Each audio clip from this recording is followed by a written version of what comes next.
दोस्तों अभी हम ताड़ी प्रखंड में हैं और ताड़ी प्रखंड में एक ऐसी घटना घटी है जिसको सुनकर आपका रुख कब। जी हाँ, आपको बता दें कि ताड़ी प्रखंड में एक नाबालिग लड़की को अपहरण कर लिया गया। जो 27 तारीख का ये घटना है। 27 तारीख को एक नाबालिग लड़की को जो 13-14 वर्ष की उम्र बताया जा रहा है, उसको अपहरण कर लिया गया। और वो अपहरण के बाद कुछ दिन के बाद ऐसा बताया जा रहा है कि जो इस मामला की जानकारी सकतपुर थाना में भी दिया है।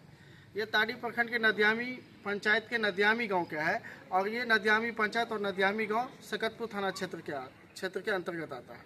उसके बाद भी अभी तक उस मामला को कोई भी जो है कि पुख्ता सबूत अभी तक प्रशासन एकजुट नहीं कर पाए हैं, जुटा नहीं पाए हैं।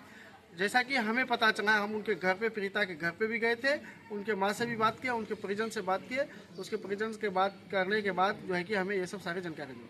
उस सब सारे चीज़ों को देखते हुए बीजेपी नेता जो है कि माधव आज़ाद जी उस पर पहल किया। हालांकि आप देखेंगे कि अखबार में भी इनका फोटो छपा था उस मामला को लेकर और काफ़ी जोरदार तरीक़ा से इन मामले के मुद्दों को उठाए हैं। उन्हीं से बात करेंगे कि अभी तक क्या हुआ है। आइए इनसे बात करते हैं। सर, क्या कहना चाहेंगे? आपके प्रखंड के अंतर्गत नदियामी में जिस तरह की घटना घटी है, ये काफ़ी निंदनीय घटना है। एक जो है कि नाबालिग बालिका को अपहरण कर लिया जाता है और अभी तक उसको न्याय नहीं मिलता है। उनकी माँ और उनके पिता, जो गरीब परिवार है, वो न्याय के लिए दर की ठोकरें खा रहे हैं। देखिए, मामला तो बहुत ही दुखद है और दर्दनाक है। हमने सकतपुर थाना अध्यक्ष से भी बात की है और अनुमंडल पुलिस पदाधिकारी बेनूपुर से भी हमारा वार्ता हुआ है। हमने कहा है कि शीघ्र दोषी गिरफ्तार हो, मोहम्मद मुनीर और मोहम्मद इस्लाम जो है, क्योंकि ताड़ी प्रखंड में लगातार लव जिहाद का मामला बढ़ता हुआ जा रहा है। हम अपने ताड़ी प्रखंड के तमाम माँ बहनों को भी सचेत करना चाहते हैं, इन घटना से बचने की जरूरत है। अभी जो घटना है निंदनीय है, इस पर शीघ्र कार्रवाई हो, अविलंब गिरफ्तार हो, नहीं तो पब्लिक का आक्रोश बढ़ता हुआ जा रहा है, वो कंट्रोल से बाहर हो जाएगा। इसलिए मैं जिला प्रशासन से, माननीय आरक्षी अधीक्षक महोदय से भी अनुरोध कर रहा हूँ और यहाँ से प्रखंड प्रशासन से भी मांग कर रहा हूँ कि शीघ्र लड़का गिरफ्तारी हो और लड़की की बरामदगी हो। जी सर, लेकिन जैसे हमने उनके घर पे पहुंचे थे, उसके परिजन से, यानी कि उस लड़की के, उस बालिका के माँ से जब बात की, तो उन्होंने बताया कि सर ये 27 तारीख की घटना है। उसके कुछ दिन बाद हमने थाना में FIR किया, तो थाना FIR लेने से इनकार किया था। वहाँ के मुंशी के द्वारा उनसे रिश्वत भी मांगा गया था, जैसा उन्होंने बताई है, जिसका वीडियो भी है मेरे पास। और वो बताई है कि मुझसे 5,000 रुपये का डिमांड किया गया था। उसके बाद में हमने 1,000 रुपये का, तो उन्होंने फेंक दिया। इस पर क्या कहेंगे? प्रशासन की इस तरह की रवैया को क्या कहेंगे? देखिए, हमारा संज्ञान में तो आपके माध्यम से आ रहा है, लेकिन ऐसा कांड नहीं होना चाहिए।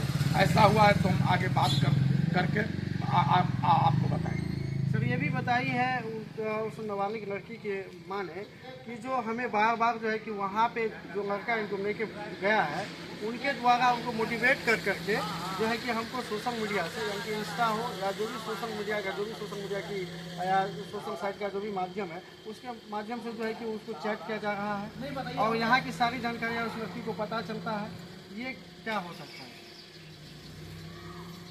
देखिए, हमने प्रशासन से जो बात किया है, प्रशासन कहा कि जो हम लगे हुए हैं, CDR वगैरह खंगाल रहे हैं, अविलंब लड़की गिरफ्तार होगी।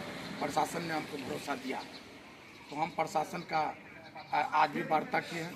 इस पर हम देख रहे हैं क्या हो रहा है, नहीं तो आगे की कार्रवाई के लिए। क्योंकि सर इस घटना को देखा जाए तो 27 और आज 6 तारीख, काफ़ी लंबा समय हो गया है।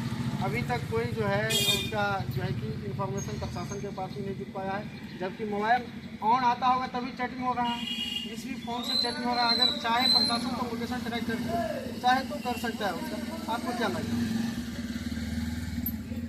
प्रशासन को इस पर शीघ्र संज्ञान लेना चाहिए और दोषी को गिरफ्तार करना चाहिए, ये मेरा पुनः आग्रह होगा। और नहीं तो जो आक्रोश बढ़ता हुआ जा रहा है, कभी भी बड़ा स्वरूप ले सकता है। इसलिए फिर पुनः हम अनुरोध करेंगे, ऐसे प्रशासन भरोसा दिलाया है तो मेरे शीघ्र गिरफ्तार करके लड़की को बरामदगी करें और दोषी को गिरफ्तार करके। प्रशासन पर न्याय मिलेगा? प्रशासन ही नहीं करेगा, प्रशासन को तो करना ही है। प्रशासन नहीं न्याय देगा तो फिर क्या होगा? प्रशासन को तो न्याय देना ही होगा, चाहे जिस हाल में दे। प्रशासन पर ही लोग आम लोगों का भरोसा है। लेकिन पीड़िता का कहना है कि जो प्रशासन के द्वारा जो है कि सघन उठाया जा रहा है, लापरवाही किया जा रहा है।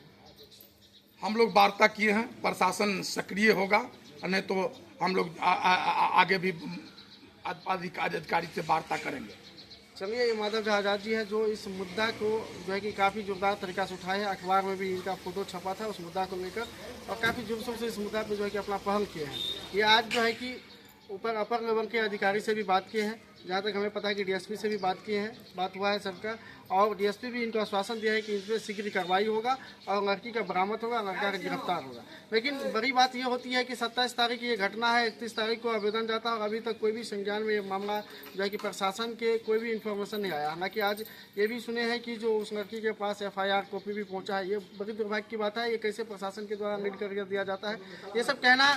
अब इसमें क्या सच्चाई है ये तो वो बताएगी, लेकिन लड़की के माँ के द्वारा ऐसा बताया गया है, जो लड़की फ़ोन किए थे तो ऐसा हुआ है। अब इसमें क्या सच्चाई है तो लड़की के परिजन ही उसका सत्यता को बताएंगे। लेकिन प्रशासन को कहीं न कहीं इस पर एक्टिव होना चाहिए और उस पीड़िता को न्याय दिलाना चाहिए, और जिस तरह से नाबालिग लड़की को अपहरण हुआ है वो उस पर जो है कि कार्रवाई होना चाहिए। प्रशासन चाहे तो उसके बहुत सारे साधन हैं, उस पर कार्रवाई करके उसको बरामद कर सकते हैं। बाद बाकी आप लोग क्या कहना चाहते हैं उस पीड़िता के लिए जो है कमेंट सेक्शन में जरूर बताएं। उनको न्याय दिलाने के लिए वीडियो को शेयर करें। माधव झा जी जिस तरह से बातों को बुलंद किए हैं, आप लोग भी सहयोग करें ताकि उनको न्याय मिले। धन्यवाद। आप देख रहे हैं BTV।